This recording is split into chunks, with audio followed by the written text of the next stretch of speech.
λόγο έχει ο κύριος Σπυρόγλου Αλέξης, ο οποίος θα μας μιλήσει για το cross asset trading. Καλημέρα. Συνεχίζοντας στο πνεύμα των εναλλακτικών επενδύσεων που αναφέρει και ο κ. Βουτινάκος, θα παρουσιάσουμε ένα εναλλακτικό, αν θέλετε, τρόπο ανάλυσης, έναν εναλλακτικό τρόπο να κοιτάζουμε τις αγορές. Αν ήταν να προσπαθήσω να συντομεύσω την παρουσίαση και να τελειώσω σε 30 δευτερόλεπτα, θα έλεγα ότι απλά η συγκεκριμένη μέθοδος είναι ένας τρόπος να παντρέψουν την θεμελιώδη και την τεχνική ανάλυση. Η ορολογία η οποία χρησιμοποιείται από την ακαδημαϊκή και από την επενδυτική κοινότητα είναι cross-asset.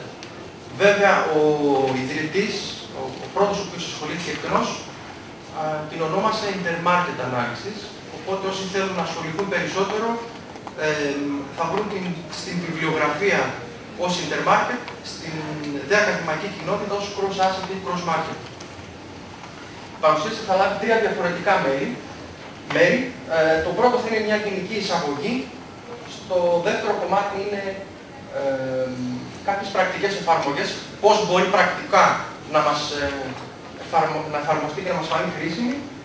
Και το τρίτο κομμάτι είναι να δούμε ένα υποθετικό παράδειγμα, να προσεγγίσουμε την κρίση subprime με τρόπο cross-asset. Ας δώσουμε πρώτα το ιστορικό υπόβαθρο της ανάλυσης. Όπως είπα και προηγουμένως, ο John Murphy ήταν ένας από τους γνωστότερους τεχνικούς αναλυτές στον κόσμο. Ήταν ο πρώτος ο οποίος ασχολήθηκε με τη συγκεκριμένη μέθοδο. Το 1980, όταν ως σύμβουλος του New York Futures Exchange ανέλαβε να κάνει κάποια μελέτη για το χρηματιστήριο πριν εισαχθούν τα futures επάνω στον δείκτη CRB, δηλαδή στο δείκτη commodities.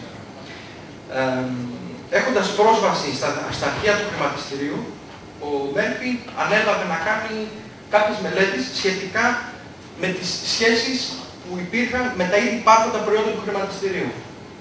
Οπότε ξεκίνησε μελετώντας μετοχές, ομόλογα, commodities, σε spot μορφή, πριν εισαχθεί ο δείκτης CRB, και φυσικά τα FX. Αυτό που παρατήρησε ο Murphy ξεκινώντας την έρευνά του ήταν ότι τα αποτελέσματα της μελέτης του ερχόταν σε αντίθεση με τον τρόπο παρακολούθησης των αγορών μέχρι τότε. Δηλαδή, οι δύο μεγάλες κατηγορίες traders, αν θέλετε, η θεμελιώδης και η τεχνική, είχαν έναν αρκετά οριζόντιο τρόπο να κοιτάζουν τον επενδυτικό κόσμο. Παραδείγματος χάρη, οι θεμελιώδεις traders κοιτούσαν απλώς την ανακοίνωση, περιορίζονταν στην παρακολούθηση της ανακοίνωσης των διάφορων μακροοικονομικών μεγεθών. Το ίδιο για τους traders στα πίτσα, αν θέλετε, τότε όταν υπήρχαν των ομολόγων. Τα ίδια γινόταν και από τους traders στα commodities και στην αγορά FX. Για τους δε τεχνικούς traders η κατάσταση ήταν ελαφρώς χειρότερη, θα έλεγα, καθώς όχι απλώς παρακολούθησαν τα θεμελιώδη, αλλά περιορίζονταν στη διαγραμματική ανάλυση της ίδιας αγοράς, χωρίς να παρακολουθούν τι γίνεται στις υπόλοιπες αγορές.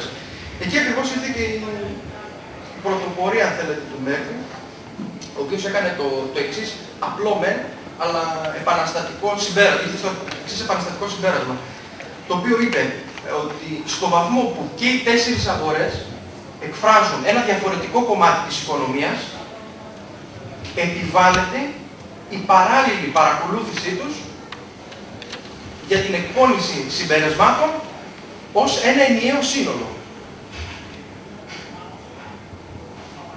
Οπότε, παραδείγματος χάρη, αυτό που ήρθε και διαπίστωσε ήταν, παρακολουθώντας τις τιμές των πρώτων υλών, οι οποίες αντικατοπτρίζουν την υγεία της οικονομίας, όπως παράδειγμα ζήτηση σε βιομηχανικά προϊόντα, χαλκός, ή στην ενέργεια το πετρέλαιο, δημιουργούν πληθωριστικές πιέσεις και έχουν επίπτωση στην αγορά ομολόγων.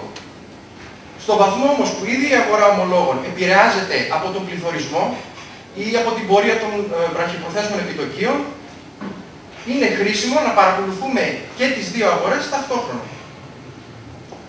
Οπότε, αν θέλετε, η προσφορά του Murphy ήταν ότι πλέον έδωσε μια πιο κάθετη ματιά στο πώς θα πρέπει να κινούμαστε για την εκπόνηση της επενδυτικής στρατηγικής. Το βιβλίο του, το οποίο γράφηκε το 1991, ήταν ουσιαστικά η πρώτη συστηματική μελέτη, αν θέλετε, για τη θεμελιώδη σχέση μεταξύ των 4 αγορών, καθώς και τον τρόπο επηρεασμού της μίας από την άλλη. Το πρωτοποριακό όμως κομμάτι ήταν ότι ενώ κοιτούσε κατ' ουσία τα θεμελιώδη, χρησιμοποιούσε διαγράμματα τεχνικής ανάλυσης.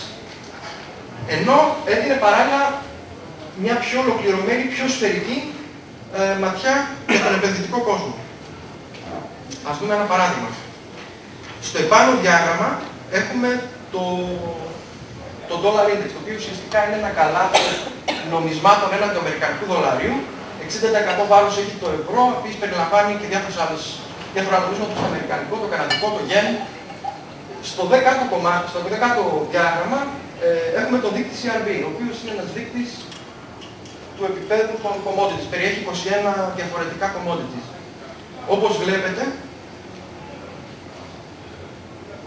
στα μακροπρόθεσμα κομβικά σημεία και αλλαγής τάσης, οι αλλαγές είναι ταυτόχρονες. Άρα, η παρακολούθηση και των δύο αγορών, η ταυτόχρονη παρακολούθηση και των δύο αγορών, είναι απαραίτητη. Σε σημεία δε, τα οποία η αλλαγή τάσης σε μία αγορά δεν συνοδεύεται από ταυτόχρονη τάση αλλαγής και σε μία άλλη, δίνει πληροφορία η οποία δεν είναι διαθέσιμη σε κάποιον trader, ο οποίος απλώς παρακολουθεί τη μία αγορά. Ας δούμε ένα άλλο παράδειγμα. Στο επάνω κομμάτι του διαγράμματος έχουμε τις αποδόσεις του αμερικανικού δεκαετούς ομολόγου. Στο κάτω κομμάτι του διαγράμματος έχουμε τα futures επάνω στην ξυλία.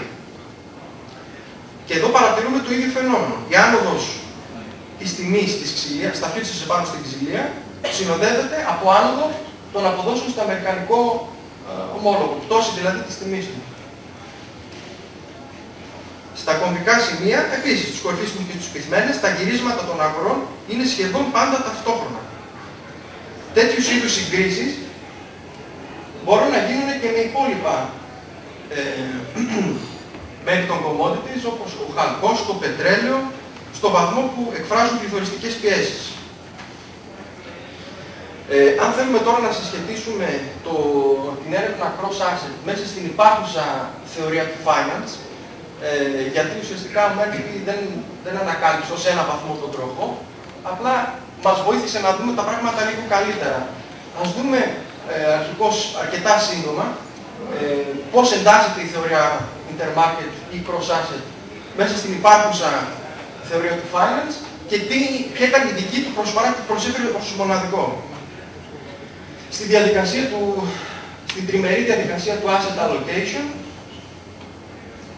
ο Μέρφυ ουσιαστικά, δηλαδή στο strategic και στο tactical asset allocation ως κομμάτι του portfolio management, ήρθε και έκδοσε τη συνεισφορά του στο κομμάτι του strategic και στο tactical. Δηλαδή το οποίο είχε να κάνει με την επιλογή των asset classes καθώς και του timing. Η επιλογή των asset classes γινόταν με βάση της θεμελιώδους υπόστασης που έδωσε στα διαγράμματα και το tactical μπορούσε να το δώσει υφή, αν θέλετε, μέσω της χρήσης της τεχνικής ανάλυσης. Μέχρι τη στιγμή που έκανε τη συγκεκριμένη θεωρία, υπήρχαν έρευνες στο πώς οι διάφορες αγορές επηρεάζει μία την άλλη, αλλά δεν ήταν σε βάθος και περιοριζόταν στα εξής σημεία. Στην καμπύλη αποδόσεων, αν θέλετε, και τη σχέση που έχει με τα νομίσματα, δηλαδή τα spreads επιτοκίων μεταξύ δύο χωρών και την αντίστοιχη νομισματική ισοτιμία, τα επίπεδα των επιτοκίων, αν θέλετε, και την επίπτωση που έχουν στις μετοχές, κάποιους θεμελιώδεις δείκτες και πώς επιδρούν επάνω στην αγορά των μετοχών και των ομολόγων, δηλαδή σε βασικά και θεμελιώδη κομμάτια, χωρίς όμως να γίνεται εκτενής και συστηματική μελέτη. Η προσφορά του Μέρφυ ήταν ότι όρισε σε πρώτη φάση να οργανώσει χρονικά την άνοδο και την πτώση των 4 αγορών μέσα στην πορεία της οικονομίας, καταφέροντας το εξής. Πρώτον, να θεμελιώσει τη σχέση μεταξύ τεχνικής και θεμελιώδους ανάλυσης. Να μπορέσει να γεφυρώσει το χάσμα, θέλετε. Κύριε Σπυρογλου, έχετε 5 λεπτά. Ναι. Στο δεύτερο ήταν να δείξει καινούργιες σχέσεις μεταξύ των αγορών. Στο τρίτο ήταν να μπορέσει να υπερτονίσει, αν θέλετε, τη μεταβλητότητα των correlations, ότι δεν ήταν σταθερές. Και η τρίτη, να δείξει πώς η volatility, τη μεταβλητότητα στη μία αγορά μπορούσε να επηρεάσει μια δεύτερη φαινομενικώς άσχετη. Στο δεύτερο κομμάτι, οι πρακτικές εφαρμογές, ξεκινώντας με top-down, δηλαδή από το γενικότερο στο ειδικότερο, έχει να κάνει με risk management, ένα θέμα το οποίο το κάλυψε ο κύριος Βουδινάκος εκτενώς, οπότε θα δείξω δύο βασικά διαγράμματα. Το πρώτο έχει να κάνει με το carry trade, είναι η σχέση μεταξύ yen, όπως βλέπετε στο πρώτο κομμάτι του διαγράμματος, και το S&P 500 στο κάτω. Βέβαια το πάνω διάγραμμα είναι τα futures στο yen, το οποίο είναι γυρισμένο ανάποδα για να έχετε καλύτερη οπτική, για να έχετε καλύτερη εικόνα και να είναι πιο εύκολη η σχέση της οπτικά. Όπως ο μεγάλος βαθμός συσχέτισης, στατιστικής συσχέτισης, έχει την επίπτωση ότι οι short θέσεις στο yen και long στον S&P καθιστούνται ταυτόσιμες. Άρα η έννοια του risk management παίρνει μία μεγαλύτερη διάσταση από απλώς το portfolio diversification, δηλαδή την επένδυση σε πολλές αγορές ταυτόχρονα. Χρειάζεται δηλαδή παρακολούθηση και του correlation και τις σχέσεις μεταξύ αυτών των αγορών. Μία άλλη δεύτερη σχέση, ίσως λιγότερο προφανής, έχει να κάνει με τον S&P και την ισοτιμία ευρώ-αυστραλιανού δολαρίου. Η δεύτερη χρήση, σε asset allocation, πώς θα μπορούσε κάποιος να δώσει μεγαλύτερη βάση στο πορτφόλιό του σε συγκεκριμένες κατηγορίες, όπως δηλαδή με τη μαύρη γραμμή βλέπετε τα συμβόλαια πάνω στο δίκτυο crude oil, πάνω στο πετρέλαιο. Η κόκκινη γραμμή είναι η διαίρεση των ιαπωνικών προς καναδικών ομολόγων. Πώς τα ιαπωνικά ομόλογα υπεραποδίδουν των καναδικών σε κλίμα ανωδικού πετρελαίου. Άρα λαμβάνει και το οποίο θα μπορεί να χρησιμοποιηθεί και ως asset allocation, αλλά και υπό τη μορφή spreads, intermarket spreads. Σε long term trading, δηλαδή πώς θα μπορούσαμε να χρησιμοποιήσουμε μία αγορά για να βγάλουμε σημάδια αγοράς και πώλησης σε μία θεωρητικά άσχετη, χωρίς καμία περαιτέρω τεχνική βοήθεια. Στο συγκεκριμένο διάγραμμα, στο επάνω έχω τον S&P 500, στο κάτω διάγραμμα έχω τις αποδόσεις του δεκαετούς ομολόγου. Αγοράζουμε τον S&P όταν τα ομόλογα, οι αποδόσεις του δεκαετούς ομολόγου έχουν πέσει κατά 9%, όταν πέφτουν δηλαδή και επιτόκια, και πουλάμε όταν έχουν ανέβει κατά 11%. Η έξοδο μας είναι κάτι reverse, δηλαδή δεν υπάρχει neutral θέση στην αγορά, απλώς η αγορά ακολουθεί την πώληση. Τα αποτελέσματα θα ήταν ότι από το 1965 που έχει γίνει η συγκεκριμένη μελέτη, θα είχαμε αγορά διακράτηση 6,7% κέρδος, με τη συγκεκριμένη 11,4% διπλή απόδοση. Και θα είχαμε 87% νικηφόρα trades. Ένα γρήγορο παράδειγμα δεύτερο, πώς θα μπορούσαμε να κάνουμε timing την αγορά ομολόγων χρησιμοποιώντας τα commodities. Αγοράζουμε όταν 2 εκ των 3 δικτών του Goldman Sachs δείκτη των commodities ή των CRB Spot Futures, επάνω από τις συγκεκριμένες παραμέτρους, δεν θα πω σε λεπτομέρειες στο μία χρόνο, τα αποτελέσματα είναι προφανή. Buy and hold gain, δηλαδή κέρδος αγοράς διακράτησης από το 1979 έως τώρα θα είχατε 1,6%, με τη συγκεκριμένη στρατηγική ανέρχεται στο 9, είναι 7 φορές παραπάνω.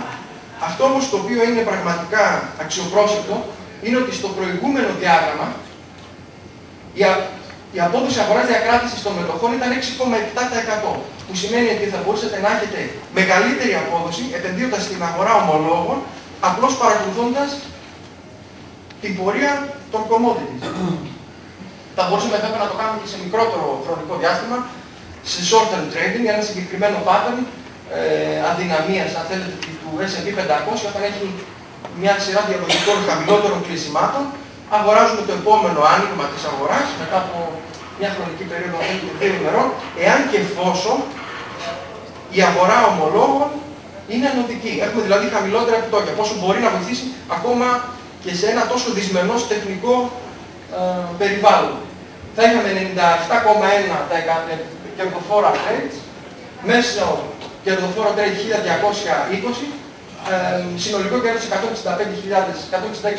δολάρια και από τα 136 trades στα 132 θα ήταν κερδοφόρα. Ένα ακόμα σημαντικό κέρδος που έχουμε είναι η δημιουργία σύνθετων και πολύπλοκων στρατηγικών. Και με αυτό τελειώνω άλλο ένα λεπτό αν έχετε την καλοσύνη. Ξέρω το έρχεται χρόνο. Και για κατά μένα είναι το πιο σημαντικό κομμάτι της συγκεκριμένης μεθόδου, αν θέλετε, το οποίο έχει να κάνει με την δημιουργία στρατηγικών, οι οποίες δεν είναι προφανείς και δημιουργούν αλφα, ιδιαίτερα σε macro managers όπως ανέφερε ο κ. Γουδενάκος, καθώς καταφέρνουν να ξεφεύγουν από στρατηγικές οι οποίες είναι ευρέως γνωστές στην αγορά. Στο επάνω διάγραμμα έχουμε τον δείκτη Dow Jones Agricultural Index, ο οποίος είναι ένας τρίτος δείκος μέτρησης στις τιμές των commodities. Στο κάτω κομμάτι του διαγράμματος έχω την σύνθεση των βραχυπρόθεσμων αμερικάνικων επιτοκίων και του δολαρίου. Έχω δηλαδή δημιουργήσει έναν θεμελιώδη δείκτη, ο οποίος αποτελείται από τα δύο συγκεκριμένες αγορές. Τα αποτελέσματα της συγκεκριμένης έρευνας είναι αποτέλεσμα της δουλειάς καθώς και του κ. Carpenter, της εταιρείας Carpenter Analytics, δεν είναι δηλαδή αποκλειστικά δικιά μου. Αυτό που βρήκαμε είναι ότι ο θεμελιώδης δείκτης, ο οποίος βρέπεται στο κάτω κομμάτι του διαγράμματος, μπορεί και προβλέπει, όταν φτάνει ακραίες τιμές, συγκεκριμένα στο πρώτο ή στο πέμπτο quantile, μπορεί και προβλέπει, αν θέλετε, τις τιμές των commodities, αλλά όχι συγχρόνως, 20 μέρες μετά. Δηλαδή, όταν λάβει ακραίες τιμές, χαμηλώς ακραίες τιμές, μετά από 20 μέρες, όχι ταυτόχρονα, μετά από 20 μέρες, η απόδοση του δείκτη Dow Jones Agricultural Index είναι η ετησιοποιημένη μείον 13,59%. Αντιθέτως, όταν λαμβάνει θετικές τιμές, η ετησιοποιημένη απόδοση είναι 20%. Και στο τελευταίο κομμάτι, ας δούμε πώς μπορούμε να προσεγγίσουμε την κρίση subprime με την κρίση προς Άσια. Στο διάγραμμα που βλέπουμε, η μαύρη γραμμή είναι ο S&P 500, η κόκκινη είναι τα futures στο χαλκό. Ο μεγάλος βαθμός συσχέτισης που υπάρχει ασκείται στον λόγο ότι η κρίση στο housing σημαίνει, επιφέρει μάλλον χαμηλή ζήτηση στο χαλκό και χαμηλή ζήτηση στην ξυλία. Άρα η αγορά μετοχών παρακολουθεί την αγορά χαλκού πολύ κοντά. Στο δεύτερο διάγραμμα έχουμε κάνει ένα housing proxy, το οποίο αποτελείται από χαλκό για τα futures πάνω στην ξυλία και βλέπετε πόσο καλά μπορεί και συσχετίζεται με τις αποδόσεις του δεκαετούς ομολόγου. Και είναι ελπιδοφόρο το τελευταίο διάγραμμα είναι αρκετά ελπιδοφόρο θα έλεγα. Στο επάνω κομμάτι έχουμε τα housing starts, τα οποία είναι οι εκκινήσεις πλέον δικαιώματα. Στο κάτω κομμάτι του κλιπ έχουμε το επιτόκιο στα mortgage rates. Αυτό που βλέπουμε είναι ότι όποτε έχουμε κίνηση 75 basis points στα στεγαστικά επιτόκια, από το 1971 έως το 2008, με ποσοστό 95% μπορούμε να δούμε κίνηση στα housing starts, που σημαίνει ότι όταν θα έχουμε κίνηση 75 basis points στην αγορά, στα επιτόκια, στα στεγαστικά επιτόκια, μπορούμε ίσως και να περιμένουμε και ένα πρώτο σημάδι ανάκαμψης της αγοράς subprime και housing. Σας ευχαριστώ πολύ για την προσοχή.